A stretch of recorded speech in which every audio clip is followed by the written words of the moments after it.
I'm like settling into the draft. We're just gonna let the morning wash away. A new series here, and we'll just focus on Friends and Comanche here. So Darkseer, where's the Ember? Are you gonna do it? Are you gonna not do it? They're not gonna do it.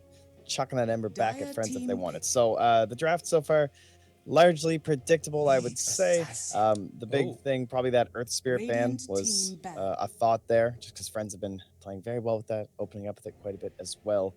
And yeah, a worthy pick here. So we talked a lot about Rubik and Pudge and their abilities to pull lanes. Gonna be watching for those shenanigans here, as we can expect a dire mid pull. Could go for a stronger, even like you can even grab a weaker mid, despite the fact you knock out the final pick here for Friends, which is a very important part of Rubik. On the other hand, Darkseer, Pudge, Nyx, a nice little pick here to counter up against the potentials of the Darkseer combos.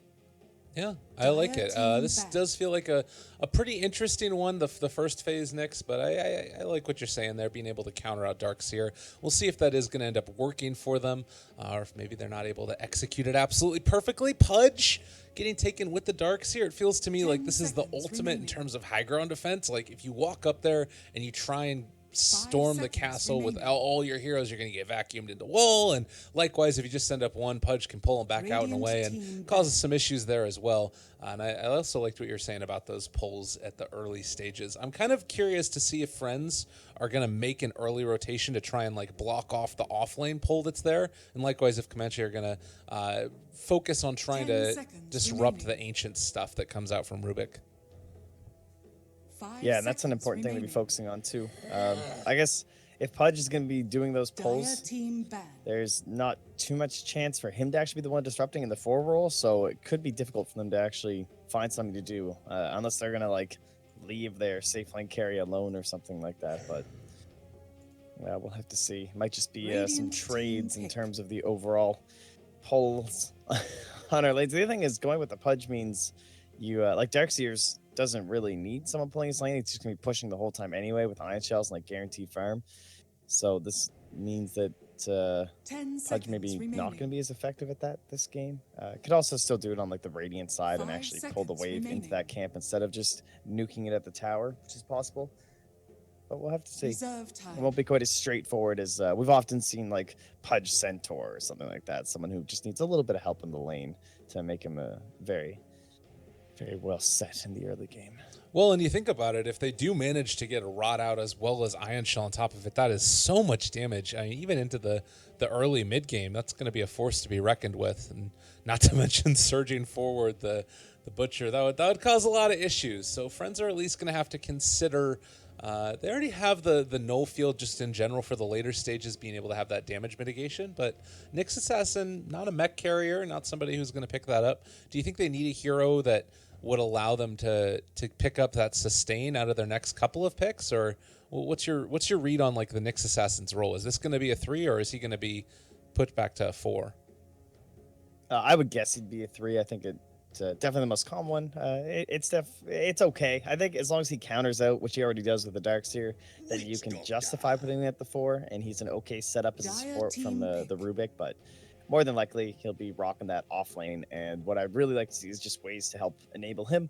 Make sure that as his 6 comes online, he'll be happy. We've already seen Afterlife play a fantastic Nyx Assassin in his games. This is definitely the hero I would want him on when it came to the elimination. I would not have said that after their first Nyx game. I was losing faith because he missed out on a bunch of ganks, and more so just the opponents were playing very well up against it. They were having a really hard time against Empire actually getting them going, so they lost the first game. But game number 2, he really turned it back around, made quite a show of himself, and it was even banned in the first phase after that by Empire to take it away. So expecting a lot of him. And now, in terms of dealing with pulls from the other side, the Ogre Magi, fantastic at this. Maposhka himself was doing a good job of it in our previous series, but now it's going to be Friends rocking out. 10 seconds remaining. The Ogre Man, the disruptor of pulls, the massive regen, the bully himself. 5 seconds. And I imagine that this is probably going to be Bignum playing it, since No Fear is consistently felt to me like more of the playmaker out of the 2 supports, and usually you're going to want to throw that on the Rubik, and that almost assuredly gives us an Afterlife Nyx Assassin.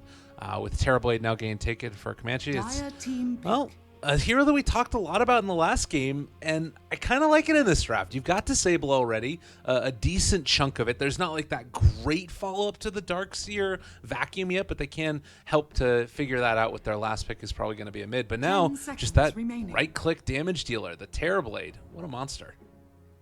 Yeah, we were saying he's been doing very well. The only game he lost was a def loss, at least that I can recall. He seems to be very strong in all the matches that we've been witnessing him with, and Comanche was no exception. The one game they won yesterday up against Vega was a victory with Terrorblade. They also love their Dazzle too, so it's kind of funny to see the Witch Doctor this time. We've been seeing a ton of Dazzle out from them almost every game in their first phase pick. But off to the TB we go. TB versus Sniper. Thrilling ride of annoying heroes. Yeah, I think that Sniper is still maybe a bit more annoying. I was looking at the stats before and like all these things, like headshot having a 40% chance, and then on top of that the shrapnel slow. It's just, if you walk too far forward, it is just a painful death getting plinked away at. And oh god, what a hero! He's a problem.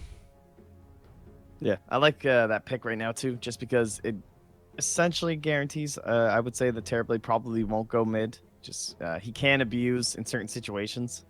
Like if they were to take a weaker mid right now and show that, even with the Rubik pulls, we might see the Terrorblade head mid, and then they get like another even greedier safe lane, which might enable the Pudge down the bottom lane too, where he could be pulling and making sure that that safe lane goes well, and then suddenly you just get insanely out-greeted as friends while you're trying to do these little pulls and plays with the Rubik and Ogre while they're just building up all this net worth on the enemy side. So I think the Sniper's a decent way to help out with that. The only thing is he doesn't have the best range for like in terms of the globalness with like the Nyx Assassin and whatnot, but that's a Troll Warlord. This will only be the second one I've seen. I saw that NP, I didn't get to catch the whole game, unfortunately, but I watched parts of it.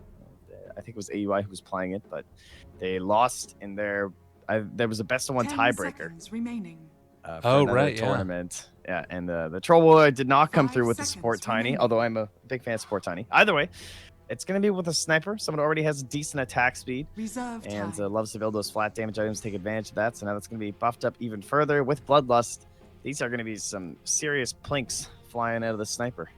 God, yeah, and I guess you kind of make Bloodlust a little bit less effective since you're going to be going at, the crazy high attack speed anyways. Maybe it still doesn't end up mattering. A bonus 180 at that max level. And well, they're going to be going back for the Centaur, so a hell of a lot of really strange heroes getting taken. What are you okaying about now? What's your thoughts? They are going to send the TB mid. He does have really high armor, so that's fine. He'll probably get a lot of help too. It seems at least that he'll be heading to the mid lane. We'll have to find out. But the Centaur Warrunner, the Darkseer. I like the troll up against the Terrorblade to help deal the solutions and giving the mischance, but I know this is kind of like all in Terrorblade, right? Lots of enabling for him this game, it seems, for Comanche. Yeah, definitely. Well, we're gonna hop into this game number 1. Friends facing off against Comanche, and it's going to be a hell of a game. I really like seeing the Troll Warlord there, what you're talking about, and the AoE axes to get the blind out. There's not another great way to deal with the Terrorblade illusions, so we'll have to see how it ends up working. But we'll switch into the game now. Have that little bumper playing. Oh, it's going to be beautiful. Here we go.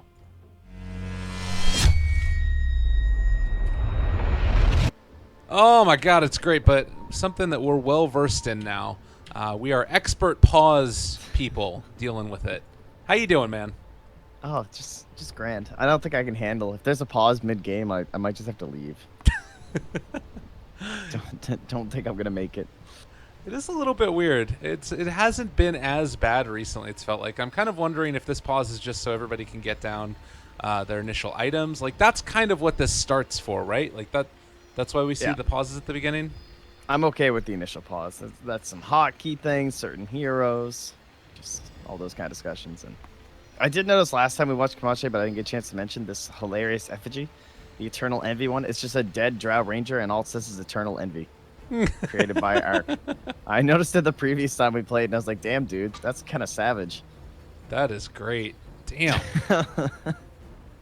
Arc. Oh, he was...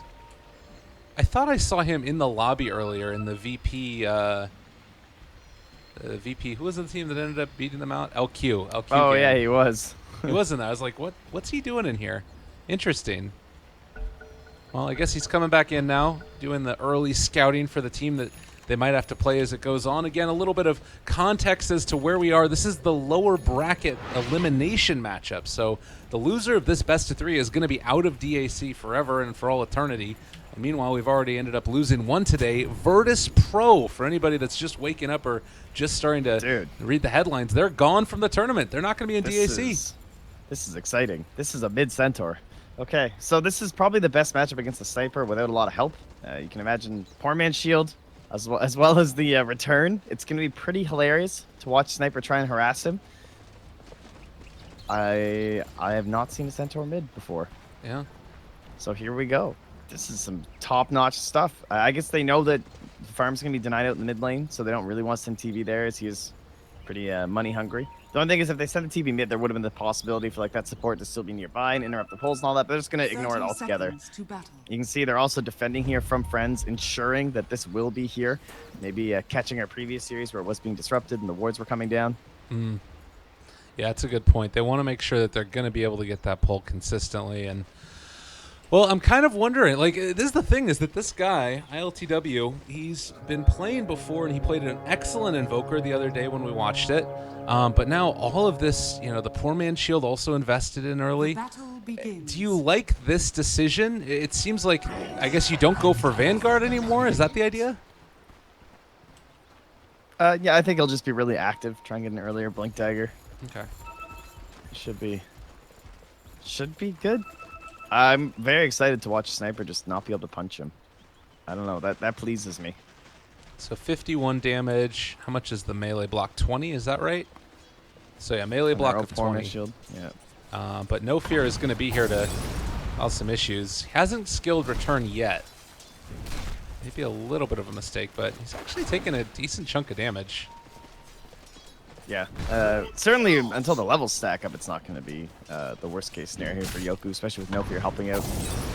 And, well, you said the playmaker. It's the Ogre plays this game. Bignum, Apparently. he is a pretty stellar Rubik player, so I'm okay with handing it off to him. Okay.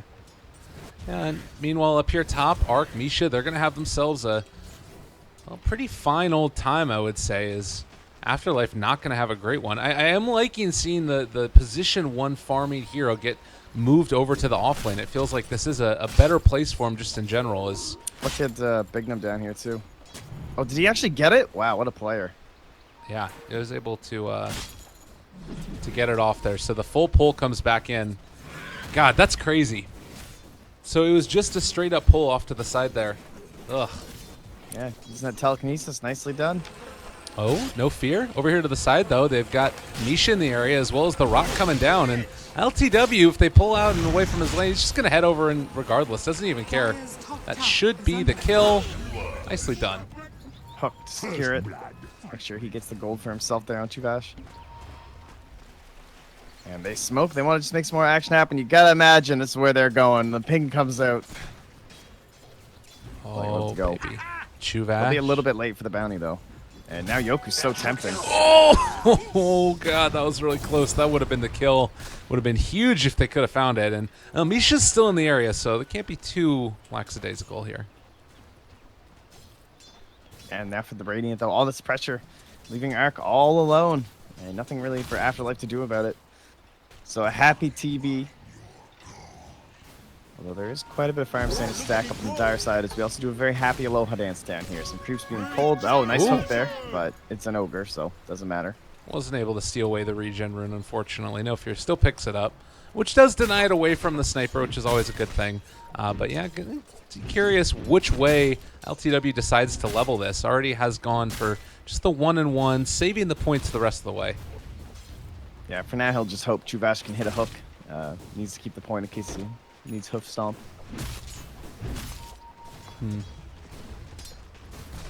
Very scary, and it looks like movement. And do you like the idea of maxing out return as it goes, like when he gets level 4 here? Not really. It's probably they're probably gonna need his damage, I would guess. So I'm not too sure, but we'll see. Maybe he'll mix it up a bit. Likely gonna need quite a bit of hoof stomp and double edge though to make him a happy centaur.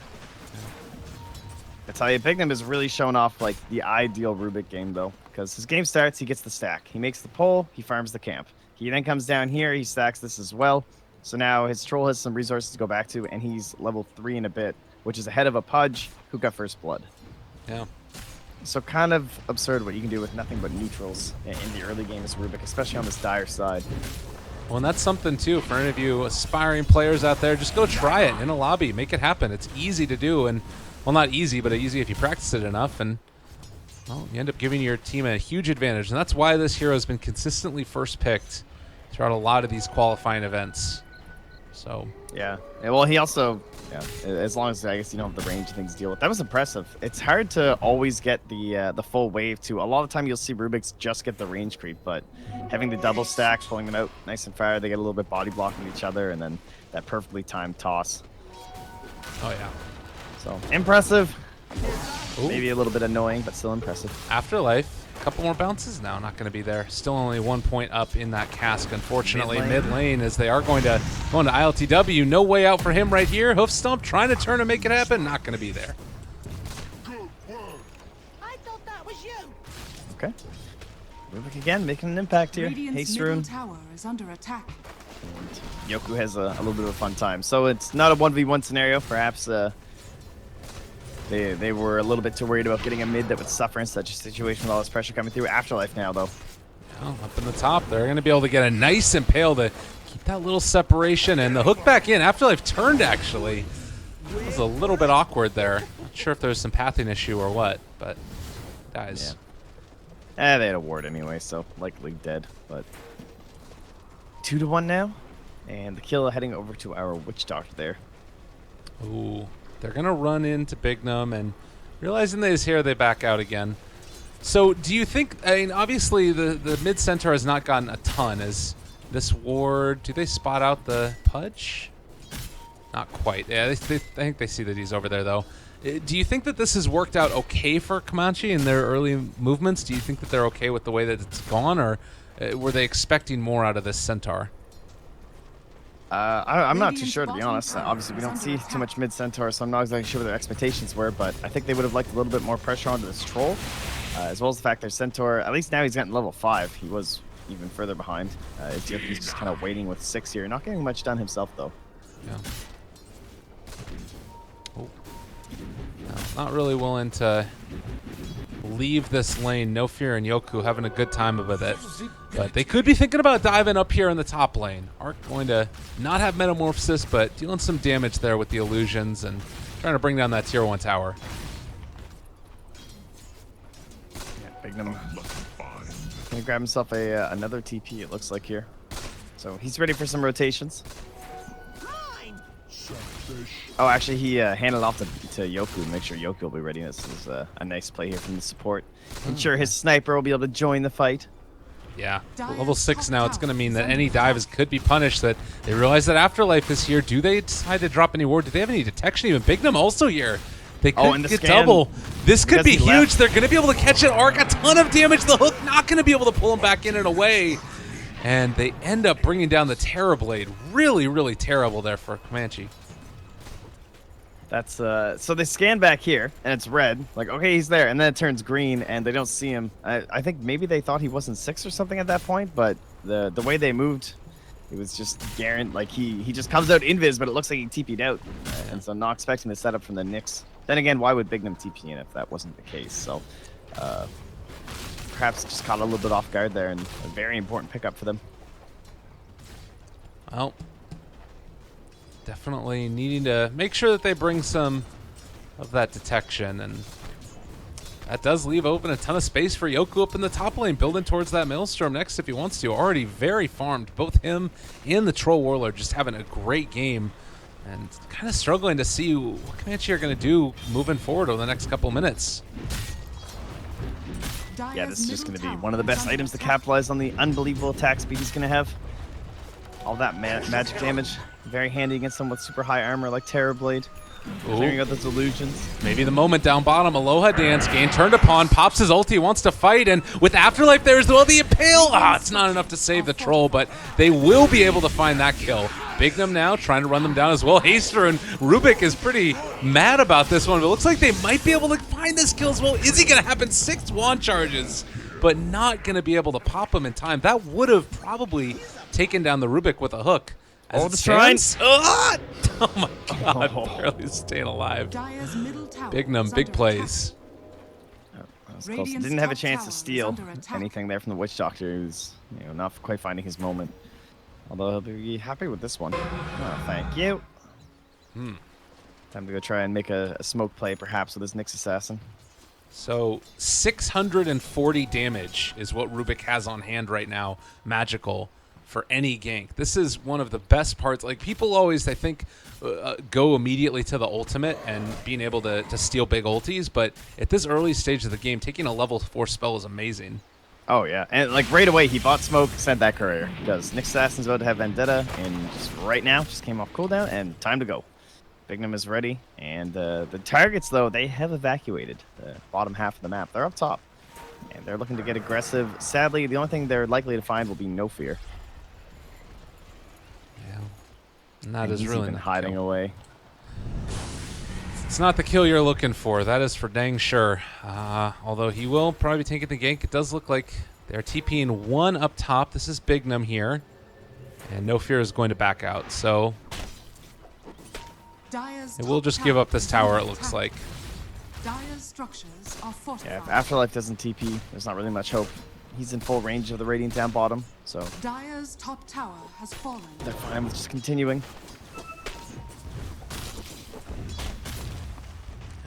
Aloha Dance, next going back for Helm of the Dominator, it appears. How much do you feel like the Troll Warlord build will have changed? Like, you still eventually just go BKB and build attack speed and movement speed, right? Yeah, it should just still be your kind of standard carry core. Not too big of a deal here.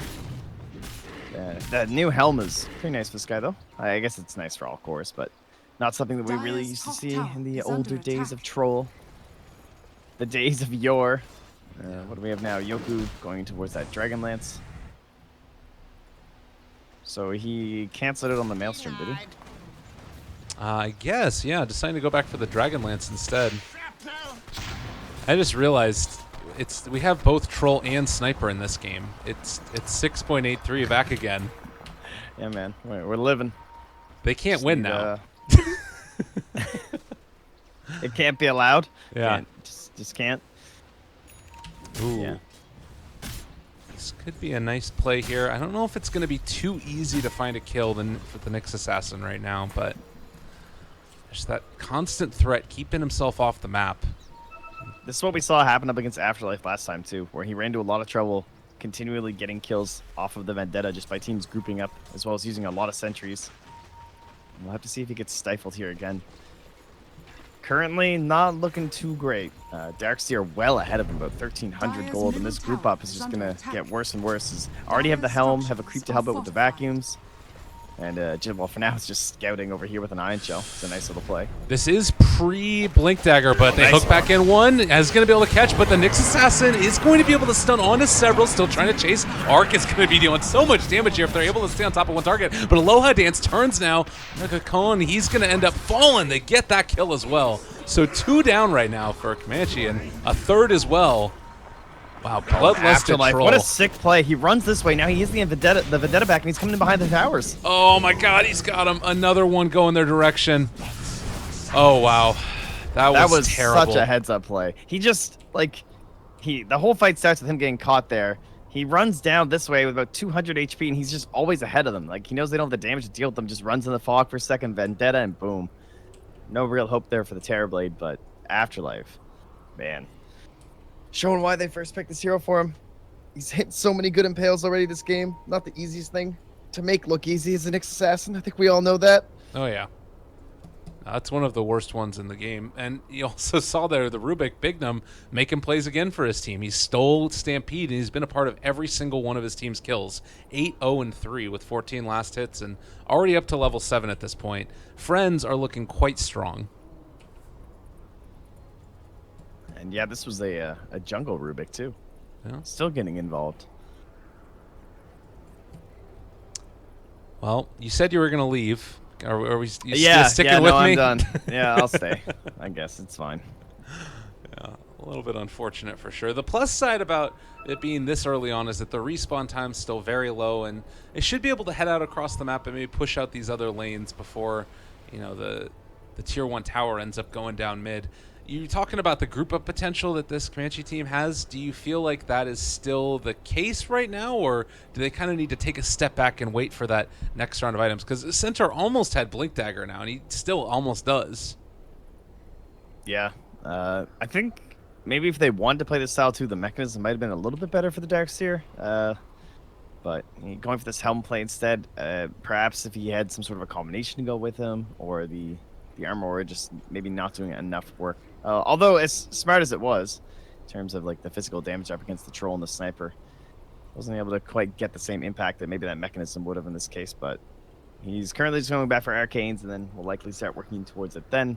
So the Blink Dagger, though, the next big item that could likely make a difference here for them is their Terrorblade works towards a Dragon Lance, and then subsequently the Yasha that you'd expect.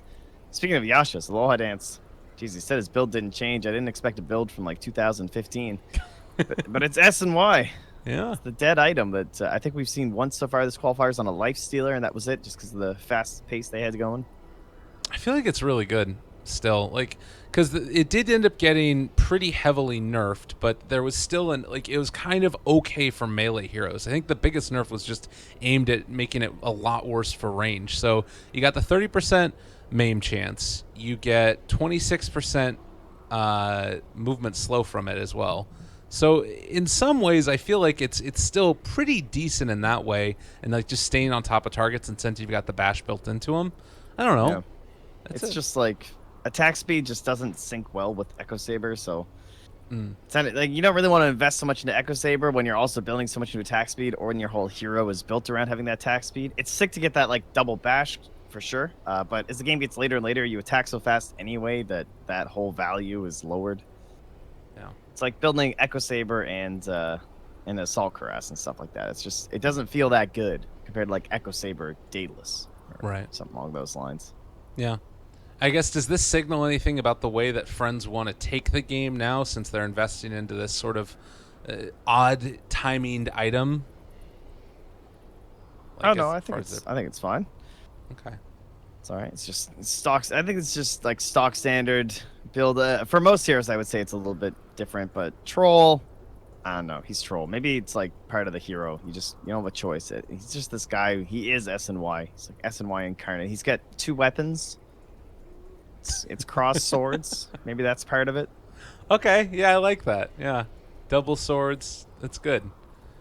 Sanji and Yasha do sort of look, I guess they don't look super similar. They're a little bit different from each other. Would you, if you were fighting in a war, like back in the medieval days, would you want like 2 weapons that are about the same size? Is that something you'd be going for? Because I feel like, I think you just want to shield and hide in the corner. War sounds kind of awful. That's fair. I think you just try and hide behind it, and you don't get bashed in the face by a mace. Yeah. What if you could like combo together 2 of them based off of just like whatever you want? So like I'm looking at this. What if you could do like Did they have duct tape? Instead of Sanjin Yasha, like butterfly rapier, and that's a new item in Dota. That sounds fair. I like that. Maybe you should be able to buy duct tape in the store and combine 2 items with that into one slot. There you Expanded backpack. Or like MKB Radiance, it's like a double item there. That would be great. This is good. You should try maybe like write some letters to Ice Frog, the balance team or something. Mm-hmm. I see him tweeting on Twitter sometimes. Maybe you could hit him up there. You know what you could do? You could get like, for an int hero, you want to be able to have that heavy burst damage. So instead of like Sanjin Yasha or Butterfly Rapier, you go like Dagon, and it's like double the Dagon. Dagon 10. Yeah, exactly. Now we're talking. Right? I think you should be able to combine Dagon and Necronomicon, and then they both spawn, and they're holding that level of the Dagon. Okay. So you can just, 2 Necros, both level 5, a little bit of some tab Qs happening there with your fingers, and you're like, bam, bam, bam. Just annihilate someone. Well, the unfortunate situation right now is that somehow we have a pause. There's 5 minutes left, I thought this would just be like a quick pause. I thought that this No, was just, I please. really did as well. We had a 20-minute game, 22 minutes, and And then an hour and a break, an hour and a half long 22-minute game, and then an hour break, and now we're 12 minutes into this next game, and somebody is not there. So hopefully it all ends up being resolved. If not, No, I gotta turn down the heat down here. I'm getting hot and bothered. Okay, I'm with you, man. It's a rough life. There's ain't no doubt about it. Today has been kind of a dumpster fire. It's been rough. That being said, I think we should go back to talking about these items because we're on to something here. Okay, I'm back. You're back with me? Yeah, I had to. No, seriously, I had to turn down the heat. I might have cranked it a bit too much. Yeah. It's cold. It's a bit chilly. Don't you? I thought you used a wood fireplace. Isn't that a thing? Well, I do when my office, like my studio stuff setup, isn't upstairs though. Oh, okay. Down in my old basement, so it's just the heater behind me. Yeah. It's only -1, so I really shouldn't be complaining. Oh, look, I can just convert to Fahrenheit. It's 31 degrees. There you go. How's that? That's pretty. America. That's pretty cold. Not gonna It's lie. actually pretty warm compared to the past couple days. It was freezing when we started on Friday. Oh my God, it was like -10. It was chilly. Can I tell you a story real quickly? No, I don't have time. I've got this really important game going right now. So, the other night, we were going out, my wife and I, to see some friends, and it was her, like, high school age friends, and so they were going over. She was going to spend the night, hang out, and then I was going to come back here and cast Dota because, that's amazing. And so we drive. It's about, like, maybe an hour away, roughly, through Portland. It's pouring down rain, like giant drops. You know those ones where it hits your windshield and you feel like the whole thing is going to cave in on you? It's awful. And so Right. we're driving along. We get there, I hang out, have a couple drinks, have dinner, and then I drive back, come home. And I get in after this, like, very long hour drive, and I'm excited to cast Dota. I've, like, went out, I picked up a couple energy drinks, I got myself some food. I'm really stoked. And then I walk up to my door, and I go to open it, and I realize not only is it not unlocked, but I also don't have my keys. So I call her up, and I'm like, now I'm like walking around at like 1 a.m. or so, trying to sneak into my own damn house. I'm trying to open up windows and like pry them open and stuff. Nothing doing. I have to drive back out another hour to go get the keys, which I forgot to take out of her pocket. And then I came back and immediately walked into casting Dota. I had to like jump online really quickly. It was awful. That's painful. That's pretty bad. Yeah. Oof. Gotta find a trusty neighbor. Give them a key. Of course, you need a really trusty neighbor. No, that's fair. No, that's fine. We don't trust our neighbors here. This is America. I don't know what that says about things, but anyways. Likewise, teams not trusting each other. In 5 minutes, well, actually probably more like 1 or 2 minutes now, the admins are well versed in this. It's going to be a problem. Indeed, they've had some practice, a little bit of warm up. I'm sure they ran through the rules this morning. Yeah. Got some writing on the map as well. I'm glad that they put that back into the game. It was definitely That was needed. a sad time. Yeah, I was not okay with that being gone. You could still hear pings, though, I feel like. You could hear them, but you couldn't see them. Yeah, it was terrible. Ugh. And it was only sometimes, too, but at least that's it. All time used. Okay. So this is a different situation than VP, though, because there's only one player that's gone. So Comanche, they have a choice now if they want to use their own time. It's the way that it's been implemented before, and I know that a lot of people get upset about this. We'll see if that is going to be the case now or not. And then the other question that ends up coming up is if you do play, you're playing with just 4 heroes. Guys, question mark? Well- They need, like, draft Crystal Maiden. Yeah, I'm about to, like, rebind my pause key, honestly. I mean, I don't like to be an outspoken caster. No. But the time comes where you gotta just unpause and then leave it to the teams to do their shit. If Comanche want to use their pause time, it's not against the rules from what I understand, so they definitely can. But it's time to press the button if the time is up. Here we go. Now we got some discussion going. Now we're talking. We don't know what any of this says, so we are on the outside right now. Aloha Dance, very much a powerful figure, if you will. You know what's interesting about this? Aloha Dance just tweeted right beforehand something about internet issues because of VP. I don't remember what the hell it was. Let me see if I can find it. We give half our time. I like it. There, reasonable. Okay. That's what they're saying? All right. Yeah. Yeah, because they need to have it for themselves as well. So let's see. What Good. was this tweet of his? He said, "No story sadder in the world than the tale of bears and internet. Amen." I don't know what that means. Well, VP are bears. Okay. Are they not? They're polar bears. Okay, that makes more sense.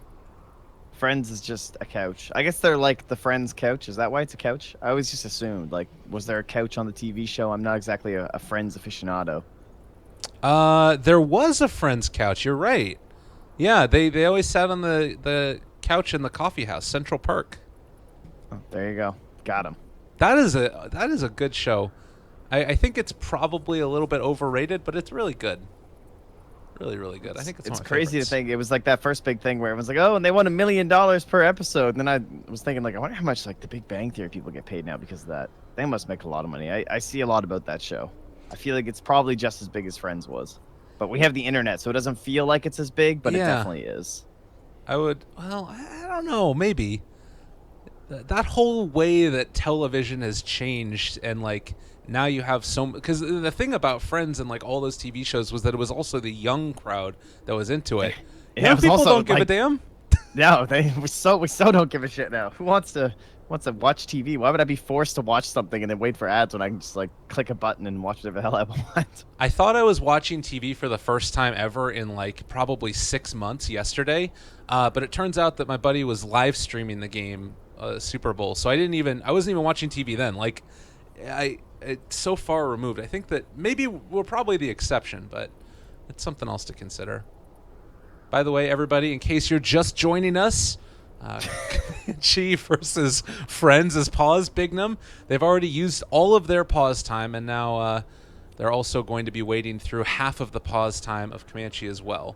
So that's something else to keep in mind. We'll keep entertaining you to the best of our abilities. Which isn't much. No, it's not. No, it's pretty bad.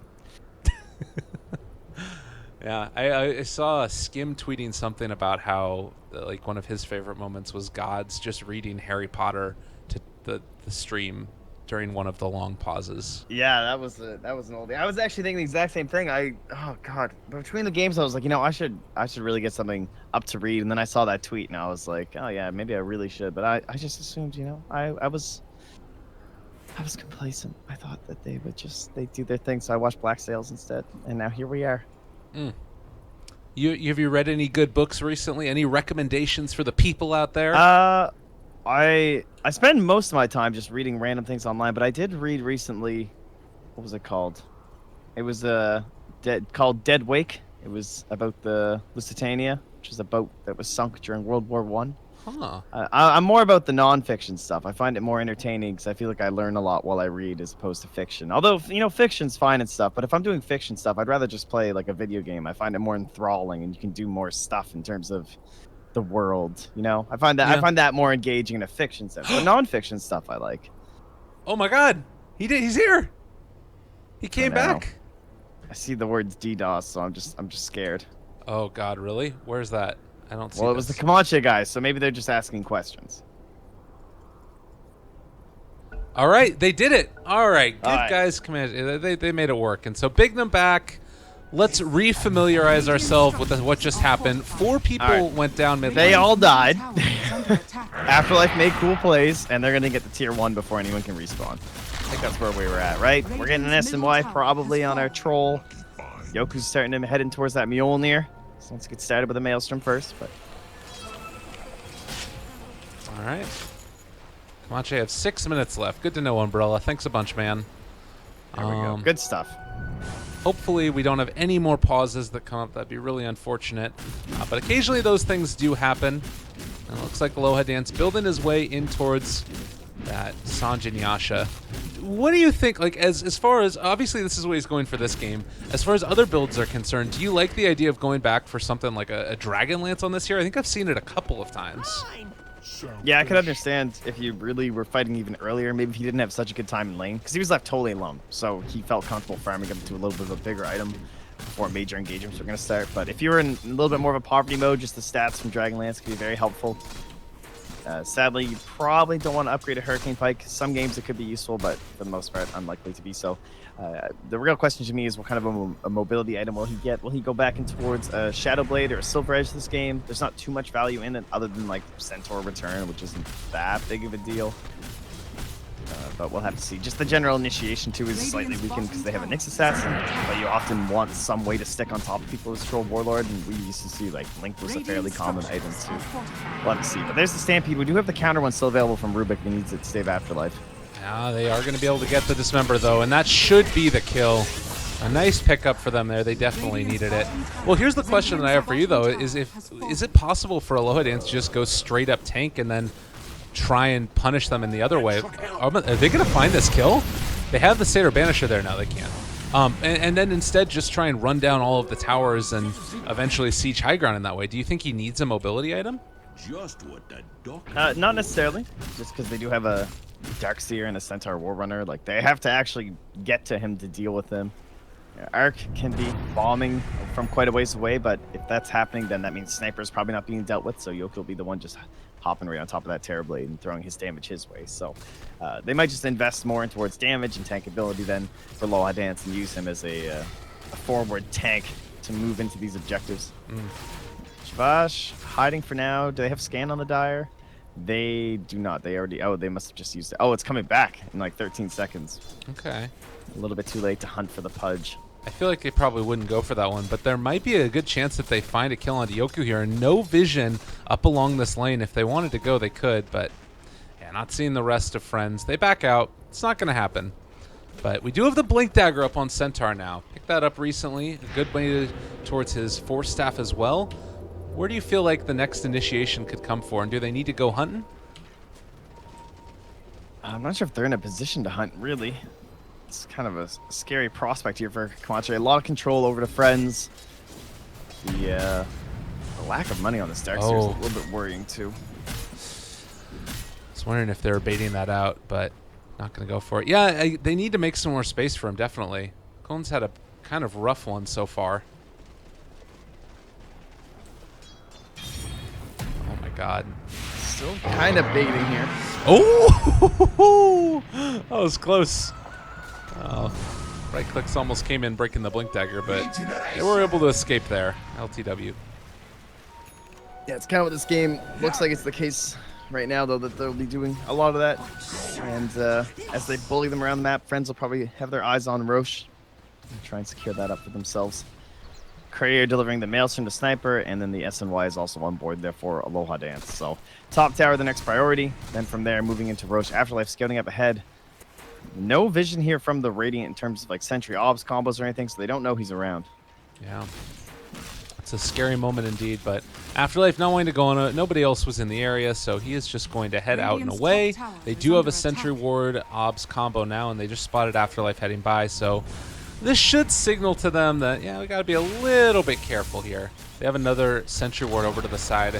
Afterlife did head up, but doesn't end up getting greedy. They're playing this safe. They might end up being in a little bit of trouble now. Looking for the initiation. The hook off the mark. Bignum also going to get controlled for a second by the cask. It's No Fear is holding the way back. They have the Impale if they want to use it, but looks like instead just going to throw off that Assassinate and find the kill. The Cone. A pretty easy one after that, and now Friends looking for more. They've been able to go into ILTW. He does throw with the Hoof Stomp, but not going to be able to be quite enough. A huge amount of damage comes out with that Double Edge and Maledict combo. Going back in Afterlife, still a scary moment. They find the kill there onto the Terror Blade. Triple kill and ultra kill for Yoku at 17.5 minutes. That was so well done. The spacing of Friends was just immaculate. Yeah. Sadly, the connected hook came a bit too late in that fight. Had that all kicked off with one person getting hooked in, things likely would have looked a lot better for Comanche, but maybe just feeling the need that they had to take some sort of a fight or engagement there, and they just get utterly crushed and destroyed. We knew the next battle was going to be difficult for them, but I wasn't expecting to be that devastating. No initiation available from the Darkseer, no mechanism for the burst heal. And you would expect that with that Maledict double edge onto 3, it could have been a huge way to turn that fight back around, but they just did not have enough in the way of damage outside of it. Like, Terrorblade almost got no right clicks off there. Very tough situation. So next couple of minutes, how is this looking to play out? Can Friends just try and secure themselves an early Roshan at this point? Yeah, I think the eyes for Friends is just Roche, whereas Comanche will try and hold on to as much territory as they can for as long as they can, get as much firearms as possible on the TB, and slowly retreat themselves to the high ground and try and use that Pudge and Darkseer to get some good hooks, get some big vacuum combos, and see if they can punish any sort of an overextension from Friends. So, name of the game for the Dire is just simply patience. Get the easy objectives, don't overcommit onto anything, and use the advantage that you've built up. Because currently it's about 7,500 gold, and they're probably going to increase it here. And oh, nice blink though, knocking the right clicks off from the troll. He got the hoof stomp before it came in. That would have been a great pickup for a kill. I don't think you see a troll make that much of a difference, but now Afterlife realizes there's a couple people up the hill, but does not want to walk up there for fear of sentry wards. They ping it out, and well, they might be emboldened enough to go for something. Still, they have vision now on Friends. Dire's Comanche. top tower is under attack. Yeah, as well, they've been keeping this Radiant's Darkseer middle creep tower inside is the under pit. attack. So they will always have an idea as to when Friends are off to the Roche, which could be helpful. They do have a decent Roche fighting lineup. If they don't catch Yoku, though, they could also just get annihilated inside the pit. They're shocked to see towers fall Radiant's quickly. middle tower has And fallen. whenever they want an objective, they basically just need to wait for the battle trance. And Roche will be no exception. So Shrine time. I'll just give them a chance to wait for this to come off cooldown. This is nuts. I don't know if there's a way back into this for them right now. Like you mentioned, no mobility item right now. Colin, and he just now got the mechanism. Do you think the Dominator was a bit of a bad pickup at this point, or do you think that it was really necessary?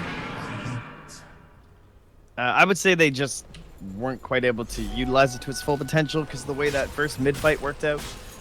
If they win that fight, then suddenly you take down the mid tower, you have a Terrorblade, he gets that Dragon Lance quite a bit earlier, maybe even into that Yasha. They could have been the ones who were pressuring and grouped up and forcing some sort of a disadvantage onto Friends, making Afterlife relatively useless. But because they lose that fight, they feel a pressure to start splitting up to try and get that farm, to try and win that back. That opens up the room for Afterlife to be scouting that all out and helping to set up into their own picks. And it's just, the game, it can just turn at any moment, really, and that kind of a build, I would call it a bit greedier, I think, to go for the Helm over the mechanism that early. And this was a case where it seems to have not paid off for him. Yeah. Well, and he does have sort of the dream creep right now for a Darkseer with the Centaur running around. If he'd been able to get a nice vacuum stomp follow-up after the fact for ILTW, it would be a big one. And now Friends moving down. They break the stomp. The initiation comes out from ILTW. Maybe in some trouble now. They did end up stunning. Oh no, Hakone, he got stunned by the Nyx Assassin, so couldn't go in for the follow-up to save Centaur. Oh man, Spike Carapace working out so well there, and Aloha Dance just turns the fight onto Chivash. Is going to end up dying. On the other side of the fight, though, it looks like Yoku gets turned back around upon. Bignum's big plays. Blink in with the hoof stomp, and that might be enough to keep Yoku left alive. He's still going to get ran down here by Hakone, and it does look like they might be able to finally turn this back around. The wall drop is going to be a death of him. Arc is also going to drop now to Afterlife, I believe. Well, maybe not. They take down No Fear. So the finals tally ends up being about a 3 for 3, and No Fear trying to escape. Vacuum in 2. Ah, he's good. He's got him. He's got him. Oh, it was close. Oh my god. All right, big fight for the Radiant, though. Huge amount of gold going their way. 2,054, and onto the Terrorblade is a nice target to get it. Yeah. Wow, that was a risky fight. I feel like that could have gone so much worse for Friends, too. Like, if Darkseer had not gotten Spike Carapace from the Ion Shell on the Centaur, he could have came in with the mech and healed him, and that whole fight turns around. Yeah, the Blink Stomp, too, just coming in from ILTW, was only onto one person, wasn't a big start, and then the Witch Doctor has to be so careful around this Nyx Assassin. Like, Misha, he has to wait so long for his ultimate because the cask is just bouncing, and wow, quick Carapace there. Well, they do still have eyes on him. Witch Doctor ultimate down with the Maledict. That might be enough. They're going to have to back out those. It looks like Chuvash is going to go down, and well, they end up finding the kill on the backside. LTW got himself a Nyx. He staffed himself right in for a double edge. Nice little play. Yeah, they still go into Roach though, with no Pudge to worry about, and Nyx Assassin not helping anyway. Feel pretty confident. Ark has the Sunder, has the Hurricane Pike. Oh, is he gonna be crazy? He's not gonna be crazy. Thought about it. Oh yeah, wanted it in a bad way, but no way that that's gonna end up happening. They might even lose their Centaur Conqueror here if they're not careful. So Aegis now online, all tier 2 towers and shrines dead. Well, about to be. Yeah, they don't have a Pudge for the next couple seconds as well. I mean, is there anything they're really waiting on? They just finished the BKB on Troll as well. Yeah, that BKB's gonna be rather terrifying. That their one hope really in terms of that big high ground fight. Much more difficult to achieve when he has the BKB available to himself. And now Yoku doubling down on defensiveness with Aegis and Hurricane Pike in tow, working towards BKB. Well aware that he's plenty of damage with Mjolnir and Battle Trance and Bloodlust. No Fear is busy this game, man. He has to run. He's like a courier. He runs the sniper, he presses E. Runs back to Troll, he presses E. Does he have it on He runs back to autocast? Sniper. No, he doesn't. Hey, you don't want to unintentionally hit Bignum there, man. That's true. No, you Top give it lane. every now and then. That is going to be a kill onto Afterlife. Well, okay, nope, never mind. That hurts. You really wanted that one, and now the Centaur stomp as well. Dude, don't get greedy. You know he's thinking about. Yeah, he knows. He wants it. He's gonna stomp. Oh, no. That was nice. Fancy footwork by LTW. Meanwhile, Akon again in some trouble. He does put Bignum up on the cliff, so. I mean, it's kind of all for naught as that was a Blink Dagger just back out and away. Bottom lane was being pressured in by the Troll. He ended up forcing out the Glyph rather, so they're not going to have the Glyph for this defense. Ooh, hook off the mark for Yoku also. I like what Misha's up to though. He's getting planted here. Sneaky. Oh. A couple more Trying to force them off so he can get a little bit closer here. Dire's top tower Well, is under in the attack. midst of all of this, you do still have a Terrorblade who's picked up a Manta style. And there's one thing to be said about this lineup of Comanche is that if they do happen to find a kill, Terrorblade is going to rip through those towers. Yeah, they have the possibility of a march down mid, even up to top and bottom to eliminate these tier 2s. It's a whole other story if they ever want to start breaching the opponent's high ground, but for now, just the idea of trying to hold will be enough for them. Aloha Dance, he's heading in towards that Silver Edge, so still pretty standard sort of strategies here from a Troll Warlord. This is a great tactic to use up against the Terrorblade too. Just the whole idea that if we can't immediately breach high ground, we know that they're going to be split pushing quite a bit, and Shadowblade's the most effective way to counter that against someone, even better than a Blink Dagger, so they don't really have that chance to immediately see you and make some sort of play. Yeah, and the other thing is that while you do have, now ostensibly 2 Invis heroes, you're also not seeing a ton of detection coming out from Comanche because they just have to get into items that can fight. And if you're going to be able to, mitigate the amount that's coming out, it's quite good. We also do see the Centaur finishing off the Aghanims. Is that enough of a change in the complexion of how these fights are going to work out that you think Comanche maybe can take the fight? It's, I guess if you get it off in the right moment, perhaps, but they don't really have the biggest wombo combo or anything from Friends. So, what's the duration on it? 4 seconds of 60% reduction? I mean, it's pretty nasty. Whoa, that was fast. Well, they get the crush. All right, so they have found Afterlife. That's something at the very least. They knew where it was going to, but now in the middle of all of it, Yoku going to start to chase them down. Oh no, this is really, really bad. They cannot afford to get picked off like this. Ark also in trouble. All right, nicely played. Able to walk away from that one with the Sunder working his way, but still, scary moment indeed. No Fear was about to give him the max fire blast right there. That actually could have been lethal. You roll the right Radiant's dice, but bottom tower is under nice attack. Manta into Sunder play and immediately healed right back up though. Yeah.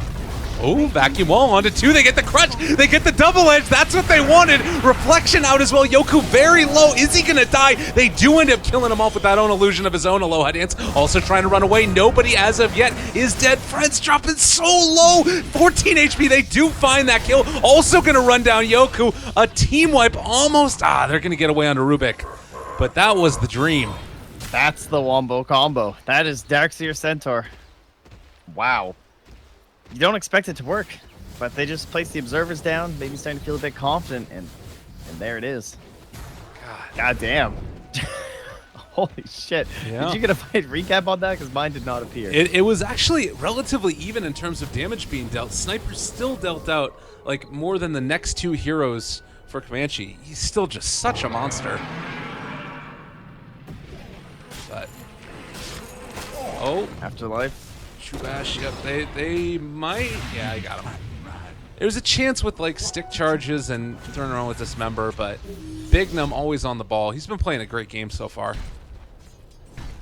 Yeah, he has 5, 1, and 16 all. Again, I think it was 8 kills in. He was a part of everyone, and now even at 21. He's always there for the team. That's right. And I shouldn't need to compare to everyone else on the team too. He's way up there. Next highest is 18 from Yoku. It's not really fair. I don't hear Sniper. I feel like the range is just a little absurd to always be there, stealing some assists. But now he can feel safer, even closer to the battle with a BKB.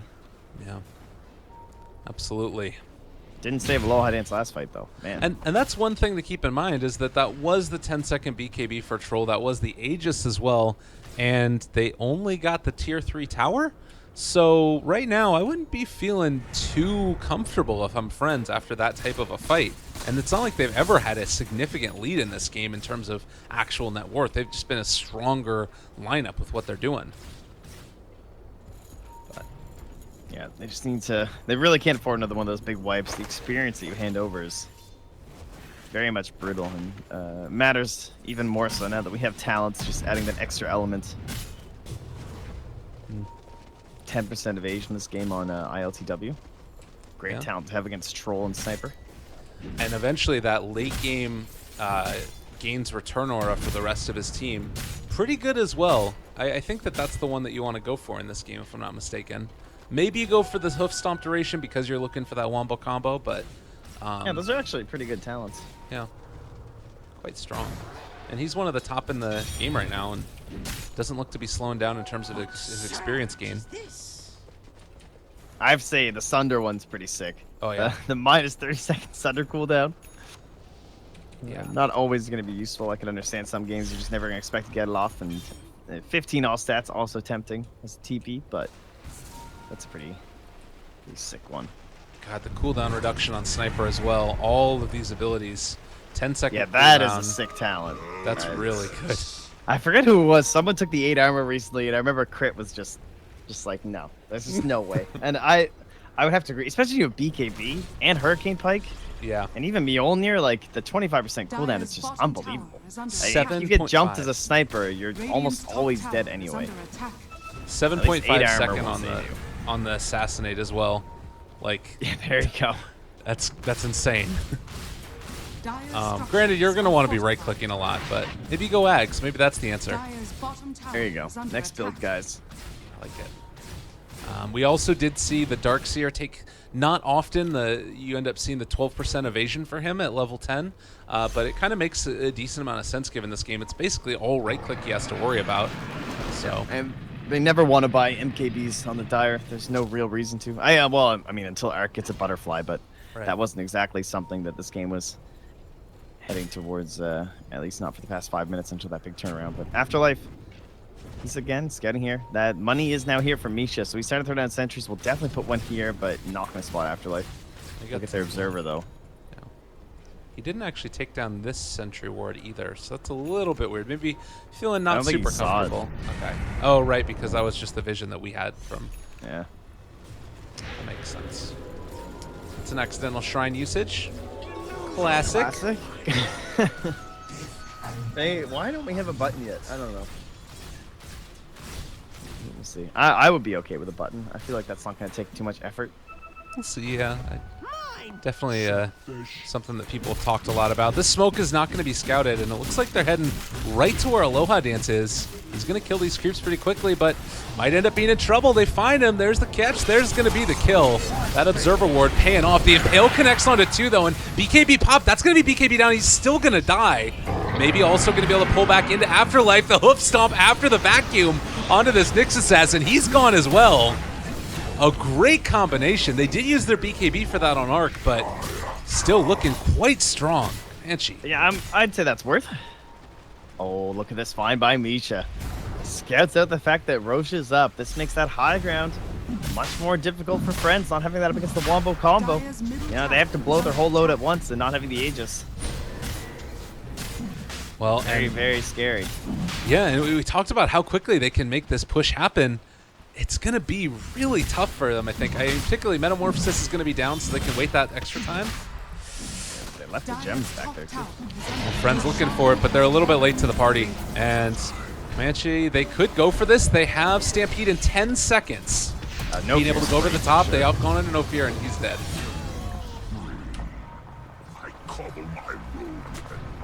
Well, can't say that this was exactly a likely turnaround. We knew what the game plan was. We knew it would come down to that high ground defense, but Hakan making the Darkseer plays. Certainly showing why this hero is right up there with the tier 1 bans. We don't often talk about him as much as like Ember Spirit and Lone Druid and all those other guys. I guess because Darkseer's, he's been around. He knows the drill. Yeah. Gets to be tier 1 pick. Vacuum loses a couple seconds on its cooldown. And then eventually everyone's like, oh, yeah, nope, still a good hero. You can keep coming back here, bud. So, Yeah. until it's like 40 seconds cooldown, I think Darkseer's still meta. That little play right there by Chuvash as well. He was scouted out, the Arcane Rune got picked, and then dusted, expecting to see somebody show up, but obviously Afterlife headed off in a way the other direction, so they don't have to worry about him for the moment, although he is heading back around. We'll have another Vendetta shortly. Yeah, I like seeing Darkseer in pro games. It's really good, but Nyx has seemed like a good answer to him as well, being able to counter it out, and potentially if he can get into range here, Chuvash in the area as well. They have the Shadow Blade initiation coming in. They want to go onto him right at the start. They haven't been able to find him, and Darkseer forced Saft away. Oh, great play. The damage mitigation is going to be there as well. He's able to get the Guardian Greaves off the whole time through. Arc is pounded away at these guys, so they botched the initiation. And now maybe in a little bit more trouble. Arc chasing down after Aloha Dance. That's a Blink Dagger on Terrorblade, by the way. What the hell? Gotta catch the sniper. Alan should be able to do it. They chase forward. Reflection back up in 2 if he wants to use it. And, well, Hurricane Pike, Yoku getting chased. He's going to try and get out of here and go for the TP away, but something tells me it's not going to end up working. Comanche. Wow. And all that scouted out by a Nyx Assassin, feeling like they had the upper hand, but that save, keeping Hakan alive. They have built supremely tanky as they try and split push through the mid lane at the same time, but the Crimson Guard, a nice little pick up here to help out. Rare that you'll have a lineup where it's so value up for you, but we noted the fact that it's mostly physical coming from the Dire side early. It's all this attack speed, so these evasion talents, this Crimson Guard, paying out. Yeah. And that damage mitigate, like, imagine if that fight ends up, like, they actually do pick off the Rubit, or the Darkseer at the start. I think that fight looks entirely different. Granted, you would still have Terrorblade raining down Sniper, I would imagine, but, you know, getting the Guardian Greaves off, having all those auras there, just really, really good. Refresher for Centaur. Another interesting pickup. What do you think about this mid Centaur and the way that he's been playing it? Probably pretty niche. I mean, it pigeonholed them really hard into the high ground defense, right, just because the way this game went. It was either going to be we snowball really fast, really quick, and I get a blink and we just blow one guy up and just go. And the whole idea of getting onto the back lines that we've seen up against Sniper and Lone Druid using Centaur Warrunner definitely applies to the Stampede, but they didn't get a chance to use that because they were behind in the earlier stages. So never would have seen this had it not been for the big vacuum stomp the two of them pulled off. So props to that, but it's certainly working out for this nice little phase. It could fall off into the later parts, but for now it's still good. The other thing that's kind of interesting here, we're actually seeing a Pudge get a good amount of gold now. He's the plus 150 gold per minute instead of the respawn timer, so he's building now towards a BKB, and we'll have to see if he ends up getting into any of those top tier items. God, it feels they know exactly what's going on right here. Aloha Dance is scouting out for him, trying to take down that Centaur, and Misha's over here as well. Do they realize that people were in the area? Rubik gets the initiation off. They drop the Sentry Ward? No, they don't, but still going to catch Bignum, and that's probably going to be the death of him here as they drop the Witch Doctor ulti for measure. Oh, that was Gem too. So that's removed from Friends. Can be hard to keep track of that vision, as well as that. Wow, that's actually ridiculous. So MKB was picked up by the Sniper too. and that'll help him to get some of these evasion talents. Ark already looked good chasing down that sniper in the last fight. He's got a Scotty in his backpack, ready to keep up the chase. But he needs to be so careful against this lineup. What is he? I guess he just puts it in after the Aegis? Is that what he's playing on? Just okay. gotta wait. All right. I was wondering if he wanted to swap that out for anything else, but he does kind of need a... I almost feel like the BKB might be a better thing to swap out there. Oh, I guess the Aegis expires, so that makes sense. I think his worry is that it's not so much about saving the BKB from when he comes up. He just wants to make sure that in that life that he is alive, he can kill the sniper. Right. If he just dies, it's not a big deal. But it's mostly he wants to actually get on top of the sniper and keep chasing him because he's really the only one. Assuming that Darkseer and Centaur are initiating on everyone else. They have the ulti from Centaur if they want to use it. Arc damage reduction. Oh, he gets the Sunder off. Oh no, and now No Fear in trouble. They're gonna run him down. Oh man, that ulti coming in at the very last second ended up paying off. Double kill for Arc, and well, Bignum jumping away, but whoo, baby, that was close. Damn. Always discussing the idea of your Dazzles and your Omni Knights with your Terrorblade, but it turns out Centaur, the Aghanim, is also pretty damn good. Yeah. That was unbelievably close to getting Arc. Attack. And yet another fight heading their way. Arc on top of the net worth chart. Dire's middle Popping tower up over has top fallen. with the bad boys from 6.83. It's not your patch anymore, lads. Well, doesn't quite hit the hook there. Is going to be able to pull back in Bignum now, though, and eliminated, eviscerated in a second. Vacuum stomp. Oh, well played by Hakone. Into the hoof stomp, into the double edge. See you later, friends. Comanche tearing them apart. Dire's middle tower Heard a lot of has discussion fallen. around the fact that this patch is still very, very dangerous. No matter the lead, no matter the control of the map you have, Under attack. if you make that one fatal high ground mistake, it can all turn around so fast. And it can be very difficult with shrines and everything else available to them, but in this case, it was just simply vacuum hoof stomp. And a fantastic Darkseer game as per usual. The hero showing off what it's most well known for, and for good reason. Ridiculous high ground defense that you can't goof on. That was like a 10-second BKB that didn't get used early enough. A little bit greedy heading in, and Comanche, a very impressive win once again here. I feel like they pulled off a couple of these. I think this is a team that is going to slip under the radar for a lot of people, and a team that you really can't let them have that happen. They've shown that they have a huge hero pool for a lot of their different players. They've shown that they're capable of winning, and particularly in these qualifiers. This is something that I was sort of talking about earlier, is you now have so much more opening up with Virtus Pro, the clear best team out of CIS, in spite of internet issues. They are no longer in this tournament. So all of these tier 2 teams, they have so much more to play for, because it's no longer just playing to get better and to potentially show up well and, you know, provide for your sponsors or whatever else it is. Now there's a real chance for them to go to DAC and compete at the international level. So really interesting stuff coming up. Any final thoughts or things that you feel like need to get changed for game number 2? It felt like Friends got what they wanted. It just, they didn't convert. Yeah, the Nyx assassin will be an interesting one. Once again, I think it did do a lot of work this game, but it does struggle when you're actually going to that high ground moment. Not that that's really Afterlife's fault. Everyone else had to kind of pick up the slack. So I'm still expecting it to come out. I think he played it really well, and I think it helped secure that whole map and the idea of like, okay, now we can just be patient and we can wait and we can friend this up to that perfect moment where we go high ground patiently. They just got to get the, part 2 where they actually make it up the hill without getting blasted.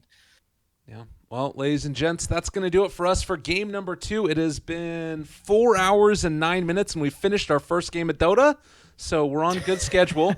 But we finished the game, so I mean that is a great start. Yeah, 1 game in 4 hours. It seems good. All right, we'll see you guys in just a little bit. Game number 2 right around the corner.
Hello and welcome back, ladies and gentlemen. After that very, very short break, we're going to be here for the DAC 2017 CIS Qualifiers Game 2. It's friends facing off against Comanche. I'm Lyrical, going to be joined as well by Trent. And I got to say, looking forward to this one quite heartedly.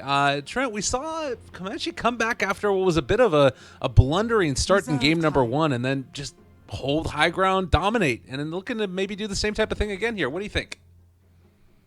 Yeah, Darkseer, good hero. We'll be getting that little best friend buddy too, the Slardar, who should help out the early game a little bit more as well. Definitely apply a bit more pressure with this sort of a Darkseer combination. And I guess maybe if the Pudge had have actually spent some more time with the Darkseer, we could have seen the same thing. But plenty of bullying, at least available if they see an opportunity in lane for it.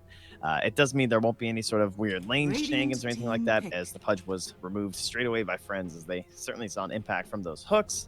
Notable that Rubik's also still there. If Comanche don't want to take it now, it will likely mean friends will be getting it. That will be the dire side one, so it will be allowing those shenanigans to be available for them. Weaver. Oh, gonna go for the Weaver instead. That makes Rubik pretty damn tempting. Yeah, right? Like, I feel like they're almost trying to bait him into it or something. I'm not really sure what's going on. Well, one thing that if they did do the Rubik and they want to try and abuse of some of those things, it would mean that there wouldn't be anyone up top to help out anyone who you send up there. And Juggernaut, although he can survive against Darkseer, I don't think you really want to leave him alone. You'd rather have the healing ward to help out up against the Iron Shell spam, as well as the impact of a support to be there, maybe for some slows or some stuns. And in this case, they go for a Dazzle, who, although better against any sort of dual lane pressure that could come out compared to someone like Disruptor or Oracle, still, as a simple duo, not too much to contest with if you're Darkseer and Slardar. Yeah, that's a good point there, and it's a lot of minus armor. My goodness, on the side of Comanche. I'm trying to think as well as, like, the game. You already have this great combination of Darkseer and Slardar. Do you think that you need to commit towards a more mid-oriented hero that also has team fight? I guess with Rubik, you kind of don't need to. They already have so much, and the fact that they get Rubik in the 4th pick, I feel like, I don't know, this is nuts to me. I'm not sure exactly what the meta game is that's going on between these two. Yeah, just a very strong looking draft so far from Comanche. The bans maybe hurting him a bit on friends, like having to take out the Terrorblade, having to take out the Pudge. Although now we do get into an Ember, so they're looking okay themselves in terms of like very powerful heroes of the patch coming on in. It's relatively even across the board here as we start to look towards the offlaner for friends, as well as what is likely to be the mid for Comanche. And the Invoker is still in the pool. Would kind of help out with the Darkseer, could combo up decently with Vac with a couple different spells. And they'll remove the potential of an offlane Abaddon, which will also be good for friends to remove the Corrosive Haze. I feel like it's almost a little bit scary to take. Well, they ban out the Invoker, but I was going to say with the Juggernaut potential to go mid. But the friends are now going to take a book out of Comanche's book, and they're going to take the Centaur Warrunner. So another strong offlaner to deal and contend with the initiation they have with Slardar. We'll have to see how this works for him.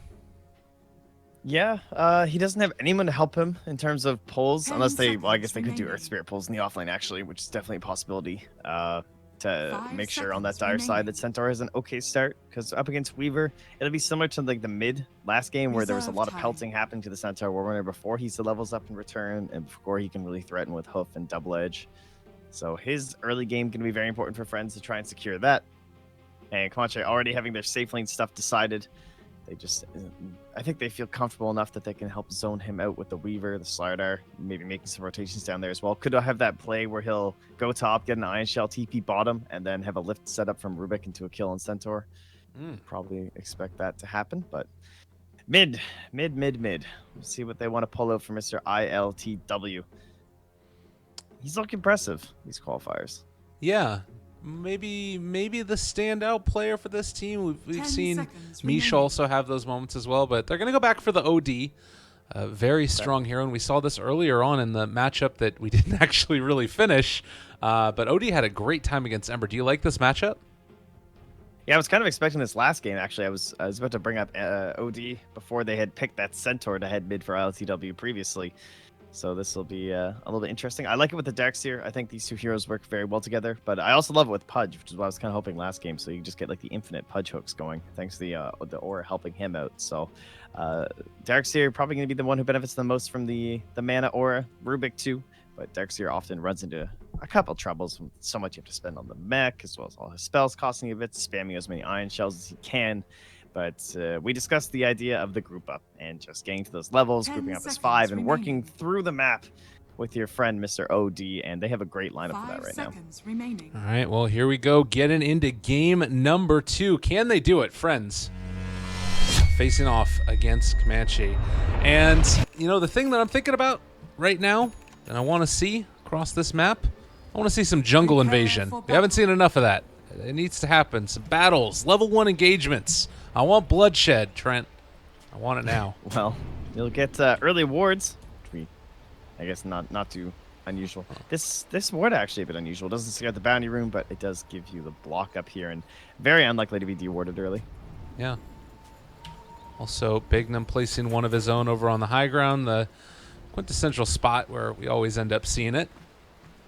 They're going to scout out Misha and Ark heading up to the top, and this is something that it feels like Comanche have just sort of gone to as their go-to play, is sending their safe lane position 1 hero actually to the top lane and having Ocon down here in the bottom to try and pick up whatever vestiges of farm he can.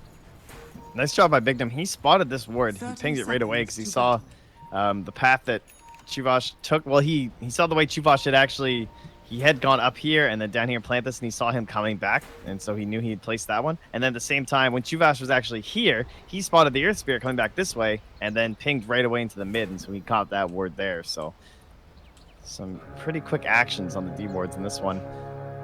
Again, very unlikely to find this safe lane. Small camp one, though. Yeah. The battle Oh, and begins. it looks like they are going to go in, contest this rune. Mid gets his own and ends up with a 2-for-2 exchange there. Darkseer not wanting to test and give away first blood. How dangerous is this lane right here at the start for the Darkseer? Are they going to be able to find a kill if he steps too far out? Oh, definitely, yeah. Only Iron Shell going to be available. He will certainly have to just be at least a little bit cautious until he's up to level 2, and maybe even until he actually sees No Fear rotate somewhere. Well, there is No Fear. The double ion shell is down, and looks like he is still hanging out pretty far away from everybody else. Just trying to find experience rage for Khan, and so far so good. Yeah. Just a couple denies. We've also seen Yoku in the past pick up this Ember Spirit and really play it to great effect. It looks like Kane's going to come in, try and get the stack as well as the pull, and might actually be able to do it. I think this might be a bit of a mistake by No Fear here. Can he interrupt the pull? He is going to. So that won't end up happening. Yeah, difficult play there for any Darks here in this situation. Although still inexperienced range at the very least. Yeah. And that's sort of doubly bad. I feel like maybe there, if you're Hakone, you take it out to the left instead and start stacking up the camp so you can ion shell it later. But obviously hadn't seen the Earth Spirit at that point, so no way to know that No Fear was there. Yeah, and now the rotation will come from No Fear, though. A little bit of double pressure in the mid lane. Josh not going to find No Fear.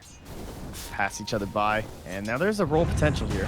Oh, trying to go. They get the slow. Yoku gets the chains as well. And imprisonment, it is not going to be enough. Heal Bomb comes in. Bignum picks it up. And now Chuvash trying to turn on to Yoku, but he still has that Flame Guard. Did not want to walk at that guy. Yeah. And Yoku will survive, so he gets the assist on it. Not able to grab the gold for himself as that was snagged by... Oh, nice crush by Chuvash there to steal that illusion rune. Shouldn't matter for No Fear, though. Would love to force out a shrine. I won't get that either. Yeah. Well, in the meantime, this has all made a lot of space for Hakone here. He got the pull off. The creeps are going to be able to finish off the stack at the very least. And well, he's going to keep on getting himself some much-needed farm. He's been kind of shut out of last hits through this early stages. A soldier's fortune. Yeah, really important he gets up into level 5. That third point in the Iron Shell. And to pump some serious damage into Aloha Dance, who, to his benefit, is also going to be a little bit lower on experience thanks to supports being there right off the start. So, gets a slight edge to him. Yeah. Double Iron Shell, just not even a Jug really wants to handle this. But he still has a salve to burn, so we'll guarantee himself some last hits. Yeah, plus that shrine. Had they end up having to burn that earlier, this lane maybe looks a little bit worse as it goes on. Yeah, he actually missed all the last hits under that tower, too. Ooh. It can be very difficult when you're trying to manage, just like you're coming at that last second, so you have to manage both your movement speed and the timing on the right clicks. Right. So Low High Dance is hitting some issues, but can get the full pull behind. There we go this time. He's getting the double hits going. Yeah, he ended up having to go for those boots first, obviously, trying to get away from any creeps that would chase him under tower and such. So no Quelling Blade makes that a tough sell for him. But still no great action going on as of yet. It feels like, though, getting a bit more out of the lanes right now. Comanche having a good time. Yeah, we'll see how Afterlife is handling top. So far, not very well in the last hits department, but Bignum's up here now. Help both things dives that comes Bugs through. on him. They got the heals. Do they have the grave? They do, but gonna pull him away is going to put Bignum a little bit of risk here. And does not get the grave off. The turn. Wow. Oops. Oh, God. Oh, and Chuvash isn't going to be able to steal this bounty room, but can punch No Fear a few more times in the head. Yeah, like you were saying, just that turn rate. Not going to end up making a play. And Bignum is here. They could think about taking this fight. He gets the crush onto both. All right. Misha also here. He's going to force the roll away and uses a boulder for good measure. Oh. Whew. Okay, friends. Wake up, boys. Time to... they got to get in gear here. At the very least, Low High Dance is starting to pick up on the last hits. 12 denies. Showing those iron shells who's boss. And his rotation at level 6 will be a great way to start for them, I could see. You know, maybe a dive comes in from Arc. Could pop up top. Arc, having a lot of support up here, is a little bit lower on the experience compared to the Jug. So Low Dance will find himself a moment here where he could have a play up top. If I could grab the TP now, perhaps in the hope that they'll once again take a try at his Centaur, and this time the Grave could potentially be pressed. Yeah, the problem... exactly, yeah. Hopefully they'll actually get that going this time. The problem I'm seeing is that these creeps are actually not dying quickly enough, so he has to wait until these are going to get all the way to his tower before he can do it. And at that point, with the lane fully pushed out, they should realize pretty quickly if Jug doesn't show up. So, yeah, the Darkseer making a lot of stuff happen for his team just by virtue of being there and throwing out those ion shells. Rolling in. Yep. They used it aggressively. Stun ends up connecting on ILTW. He does not have any help as of yet and is going to get ran down. They couldn't get the lift back and away. You have been schooled. Oh, another pick onto our OD. Who's certainly looking to snowball. He's that Midas queued up, perhaps wishfully. Wow. 23 gold is not going to get you a Midas that quickly. Well, he could be in mid for a while. I'm thinking. I don't think he's going to be making too many plays around the map. Yeah. And it's interesting, though, because he's really not that far behind CS of the Ember. It's just those couple of rotations and finding 2 kills on him can make a pretty big difference. So, I don't know, we'll have to see how it goes. But, About 800 gold. yeah. The fact that Yoku's been a part of those kills as well really does just add that extra layer of difficulty. And with level 6 now and a Hasterin on Ember, like, ILTW really can't stay here that safely. Yeah, he needs, if he's ever going to be using that Astra like that, he needs Misha to be here, or there could just be some roll coming through. In terms of the Radiant Vision, they were able to scout out a little bit of the Earth Spirit's movements, but now he'll disappear. Yeah. But ILTW, he knows he's at least up in this half for now, or at least most likely. And so he's okay with hitting the jungle for a little bit and maybe getting a bit vulnerable. Yeah. Stacking up this camp as well. He actually does not get the stacker. I guess he didn't go for it at all. But we'll end up being able to take down this creep here in just a second. Head back over towards mid, clear out the camp, and do it all again. This top lane. Still the Weaver getting a lot. And Arc's going to be having a pretty good game here. Does look like he's going back for, I guess, just finishing off the treads. No fear. He's been off the map for a while now, and he keeps staying just outside this curve, so playing around the fact there might be a ward over here quite perfectly. Yeah. And Afterlife still needs to be careful about being Dove himself. Weaver, granted, not incredibly strong, but if you manage to tie together a whole combination with like a Slardar Crush and some amp damage eventually, it's some killing potential. The Chubash still only level 4. The Rune of haste. They have the 1 point in the silence too, so 2.5 seconds, decent. Definitely one of the more value What have we here? level Dire's 1 middle skills tower here is for under No Fear. attack. Looks like Eric will still be playing safe enough. He shouldn't run any trouble. Has the early ring of health to help him sustain in Radiant's lane. bottom tower is Building under to his attack. Linkens later on. Dire's middle tower is under Or, attack. well, actually, potentially not this game. Meant to have this. Not really any value in the Linkens. It might even just be getting a hood. I don't know, we'll have to see. Be a little bit of a weird one, but I mean, honestly, even just keeping the ring of health there to get through the laning stage could be somewhat value. Although it'd be weird if it didn't pick it up into anything else, definitely. We'll have to see how he goes. Yeah, there is like no value for it, is there? Nope. Big Num trying to get this pull off, or at least get the camp stacked up. That's maybe going to help out Comanche a little bit more than it would Friends, actually. But a very passive game. Do you feel like this favors one side over the other, or a team that is more comfortable with, you know, just the status quo? I would say Comanche just because they have the OD, but the thing that's going to happen is the Ember's going to come online first. So when his Veil's up, that's when it's going to be the most terrifying for the Radiant, I would say.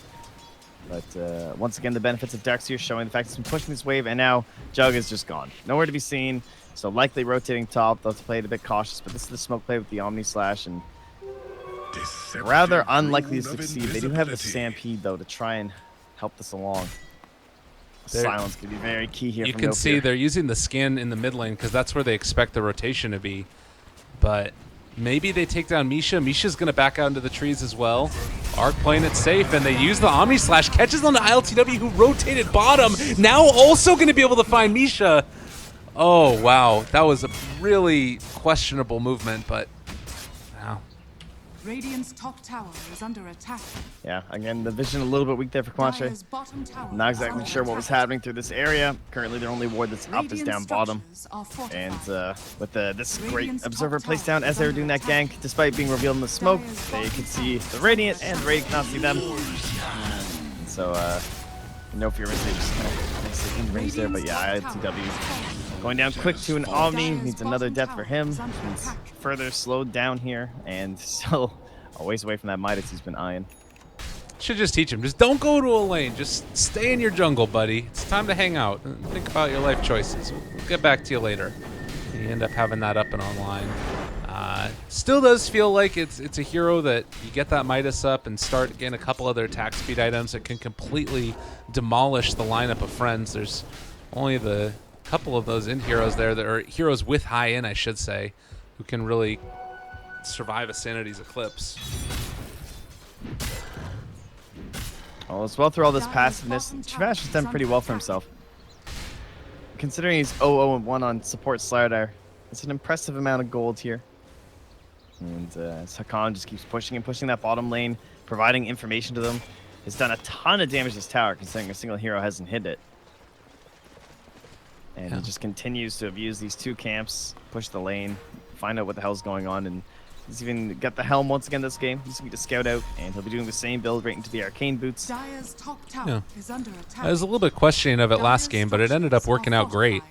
Definitely. And, you know, with the lane being pushed in there, they have to keep the heroes here. Well, top lane is being pressured in as well. So in spite of the kill score going into the favor of Friends, we're going to maybe see the tower score go back into the direction of Comanche. It could be a interesting mid-game, as the Midas has done for OD also. Aloha Dance? Aloha Dance. Yeah, no way he gets it on. Yeah, he TV's home though, so now they just want to pressure this tower and take it down immediately. Yeah. No And- Jug here means Ember rotation will be required. And with his Veil, he definitely wants to. But currently he's showing mid. Yeah. Does have that TP scroll, but he's scary to make it happen. Hagon actually did come in towards mid there, throwing out a few ion shells as well. So consistently making sure that these lanes are as pressured as they can be. And, well, this one should end up going down. No Fear's still here. Can they take this fight with Magnetize? He's been Radiant's pinging. He bottom wanted a tower is defense, under but attack. he's not going to get it. Dire's It's just top going to tower fall. is So his under team attack. more happy with the trade, they decide. Radiant's And bottom tower certainly a worthy one. This does help slow down the Darks here. No longer just getting total free farm and this free lane to himself. And again, this is where he doesn't have the mechanism. He would have enough gold had he gone for it if he wanted to go that sort of a build, but instead he does this helm thing, which is slightly more greedy. Definitely, I would say, helps you jungle a little bit faster with the increased HP regen. Sitting just at like a solid 12.7 is pretty ridiculous. But if they bring the fight to them, they won't have the mech, and this did kind of lead to a little bit of a demise of them last game. That catapult's actually low ground right now. Wow. And didn't see them. I can't believe that Friends didn't spot him either. The courier goes right overhead. They realize what's going on. Oh, man. And having that be the thing that reveals that smoke play deep in there and they don't find the courier kill. Really frustrating, I'm sure. Radiant structures are fortified. Oh, well. At least they're still able to wrap around. So Friends will be happy with this. Grab themselves a tower. And Chuvash showing in the top lane means there won't be any sort of a Slardar insurrection in the mid lane, but he's very close to his Blink Dagger. And this is where they should be able to fight a little bit earlier this game instead of Comanche in the previous one. Not have to rely on a big mistake from Friends. You know, I gotta say, you know, first of all, No Fear, another one of those players that's very much as they gonna probably kill off Chuvash here. Oh, he's so close to his blink. Oh, he just needs a tiny bit more, only 60 gold, and well, he didn't lose that much at the very least. But it does feel like they're maybe missing this opportunity here, where it would have been a great time for, I feel like, Friends to fight at various stages. Dire's bottom tower is under attack. But yeah, they're getting a lot of pressure just in the past little bit though, as they've now cleaned out all the tier 1s, can start eyeing themselves in towards tier 2. No Fear now even drawing down bottom. He wants this area, it seems. Try and take over some of that jungle. It's also worth mentioning for all you folks out there, this is Group B action that we're taking a look at, and so far it has been all 3-game sets that have come out of Group B, whereas Group A a little bit less interesting, all 2-0s and def losses. So this is definitely, if there's going to be a game that goes to Game 3, it'd probably be around here. And there's the blink. Vash. Ready to initiate if Aloha Dance steps too far afoot, and looking like it might just come. This is a great way to start the fight. Oh, God. Amp damage down there as well on top of him, and no chance at all. Nice.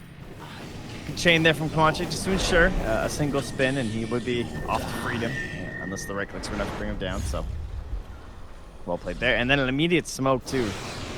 And no vision. I guess one thing you know, if that gank pays off, perhaps you just think, okay, well, he obviously doesn't have vision of us, so let's just smoke and try and find something else. Going way up the other side, but look at this tower. So much damage. And they're just like, wait, why is no one up here for 3 range creeps? Something must be happening. Yeah.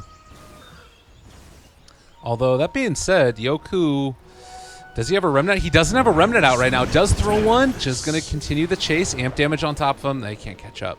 Yeah. Back in the mid lane. Unfortunately, ILTW, we were hyping this guy up. It's not been the best show in this game. Well, he's an OD that. Wait, try. ILTW, he gets there. What? Misha is going to end up going down. Aloha Dance already used his honey and the spin, so he's going to end up dropping here, I believe. Drops the Sanity's Eclipse. Somehow they turn around. Bignum still not in range for that grave. And Afterlife step up on the high ground. Triple kill for ILTW. Oh. Did you say something? I didn't say a damn thing. That is for sure. I didn't think so.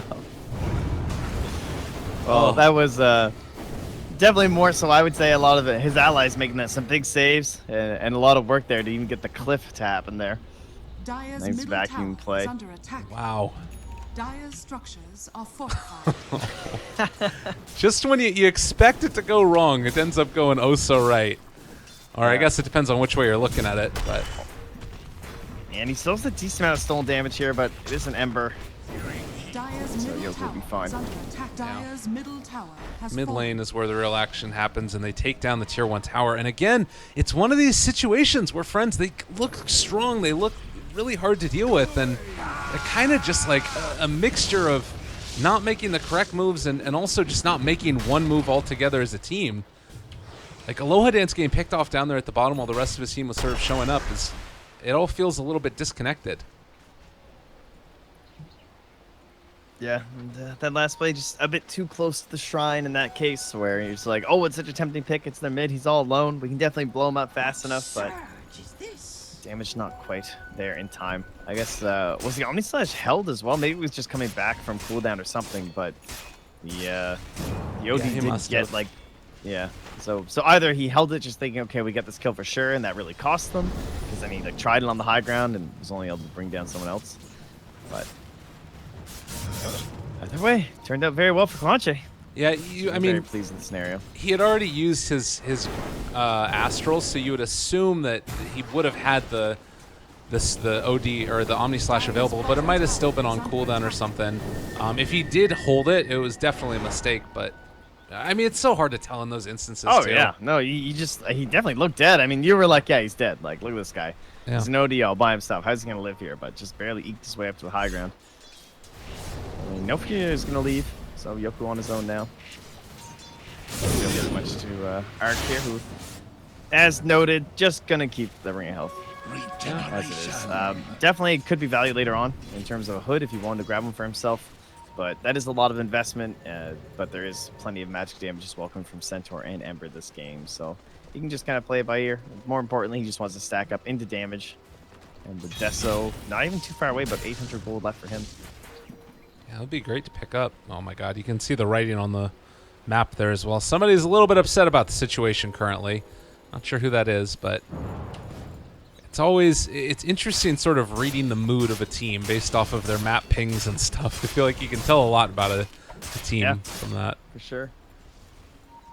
You can often see like who's making a lot of the calls too. Yeah. It's not always the captains as well. So next couple of minutes here, I feel like Friends have suffered a pretty big setback. It's currently 4,000 experience, almost 3,000 net worth. How do they See the continue to Centaur build down this? here? Oh my god. Centaur on Centaur action. He's actually going to have to sprint away. Wow. Yeah. Not sure if there just could be some sort of a rotation. Like maybe they're smoked up or something. What have we And Darkseid's about to like blink on me and throw a wall and I just die. So kind of sucky for Afterlife, but not any real choice there. He'll also be going in towards that Aghanim Scepter. So the thing about that that was interesting too is that he runs right now at 385. The Centaur moves at 425. So he would have been able to probably kill him by catching up and then stomping with the Ion Shell on him. Yeah. Like, that might have been a kill.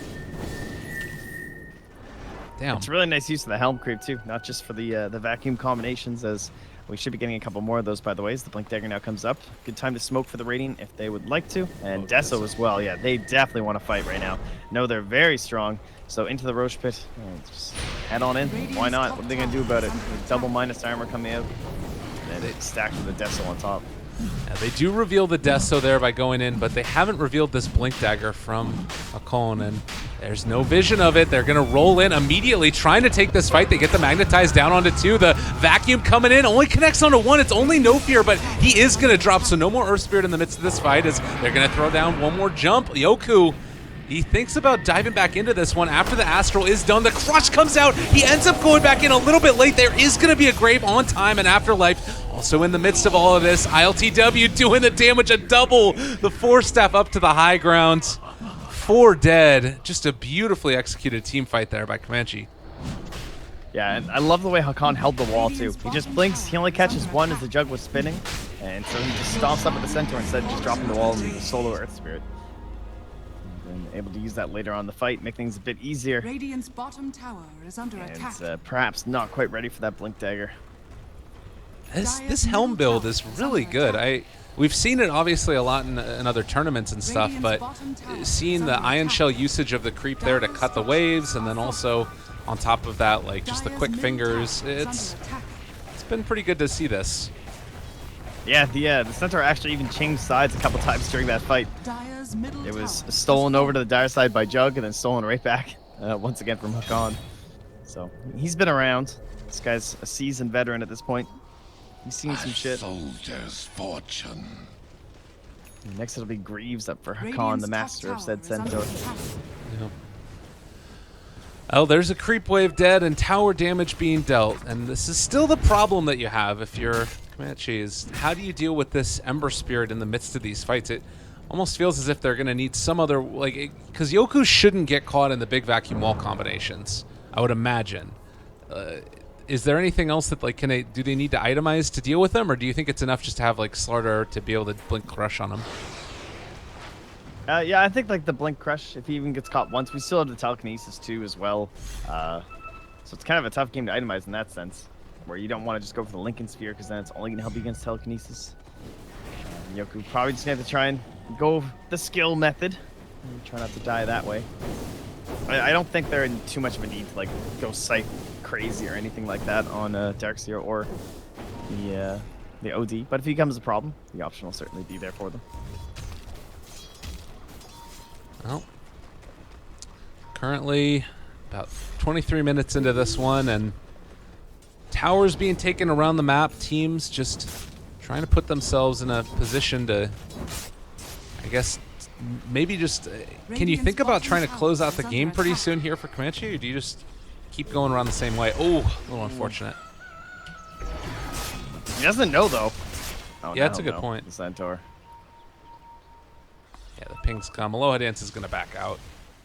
Although, the rest of the team is all in this area. You have Earth Spirit. They're walking up the hill. Might run into him. Oh, good Astral. Able to find it. Now the follow-up stomp is going to come. They connect onto No Fear, and they find that kill. Comanche, they look so good right now. At the same time, I guess they are pushing a bit down bottom. And Yoku does have the Maelstrom, so he can pump out some pretty decent damage from the high ground. Again, it won't be the easiest to catch him out. There's no Blink Dagger up on this Rubik, so mostly on Chuvash. But if he can pick his right moment, just until he thinks Yoku will be vulnerable, could see something happen here. 2 more minutes of this Aegis, and ILTW feeling very aggressive up on the high ground with it, as well as Arc here too. Nice survival Weaver, and geez, these TPs are pretty late. Yeah, this is going to end up being possibly a barracks if they're not careful. The stun connects onto ILTW. They pop the Shrine, the lift up immediately onto Afterlife, so the stun does not come onto Arc. Oh, wow. And then instead the follow-up stun is there onto Aloha Dance, trying to bring him down. Back you into the crush. Good catch there with that Centaur Conqueror. And hell, they're going to end up getting the ulti down. But one last hit is going to connect onto Aloha Dance. That brings him down. Afterlife as well. So much damage. Triple kill for ILTW. They're buying back, but it might all be for naught as ILTW is going to maybe bring down Aloha Dance. Another Grave comes out. Slow chase. The right clicks. There's going to be the Ultra. Oh, ILTW. What a monster. Wow, that was kind of insane. Look at the damage super aggressive still. with the Aegis. They dive almost into the fountain. Yeah, there are tier 2s up though, so there's really no choice to head into these side lanes. Instead, they're like, well, I guess we'll take some tier 4s. Fast response though, have to be cautious. Don't have BKBs, but they still have Aegis, so there's nothing really bullying them out here. They have the damage from the Deso. They really just want to finish this. They're done. Keep them zoned out. Just keep on hitting them. Why not? Time lapse out. That's a big cooldown though. Yeah.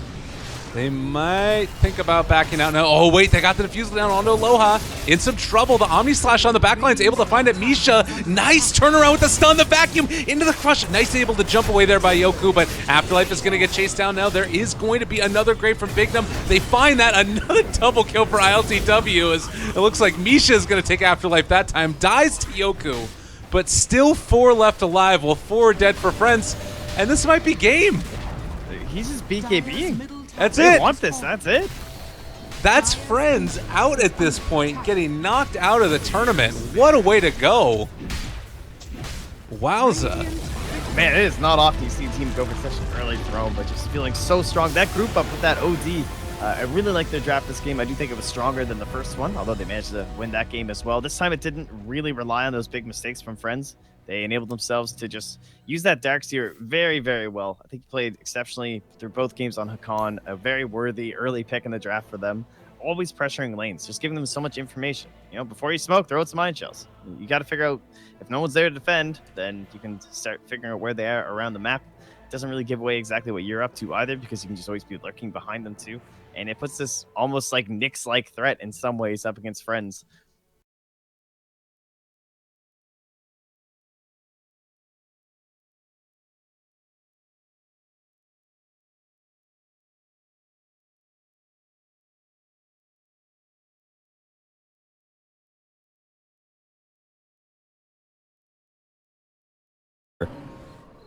It looks like they kind of forced a rotation out of Secret, but Secret's just turning this into a 5-man push now at the top lane. Bottom lane push out from Thug is only going to do so much. It's pushing in, but it's a puck, so it's not like it's the lone druid or even the Leshrac who can actually threaten to take a Rax. Like MNT might be heading down there, but he's pretty far away, so... And also the Chen creep. So this time around, I think Secret are like, oh, that didn't go as amazingly well as it should have. Let's solve that by pushing out with the Chen creeps and then bringing them back into the fight later on once this bottom lane is pushed out a bit better. Yeah, who needs Boots of Travels on your cores when these creeps can just get a free recall back to base? Like, maybe next time's trying to deal with them, but the magic damage against these Ancients, not really super effective. The tier 3 is going to get dropped atop. Mid one starts working on the melee racks. F.R.I.E.N.D.S got to make their initiation sometime soon. BKB activated. Mid one continues his charge here. The bear is going to be dropped here. Fresh one up from Madara. Stun on a Spartan. But mid one's just focused on building it to this point. 3-man Dream Coil, but they do still have all this sustain. BKB activated by Kezu's going to be able to catch the Lone Druid as well as the bear.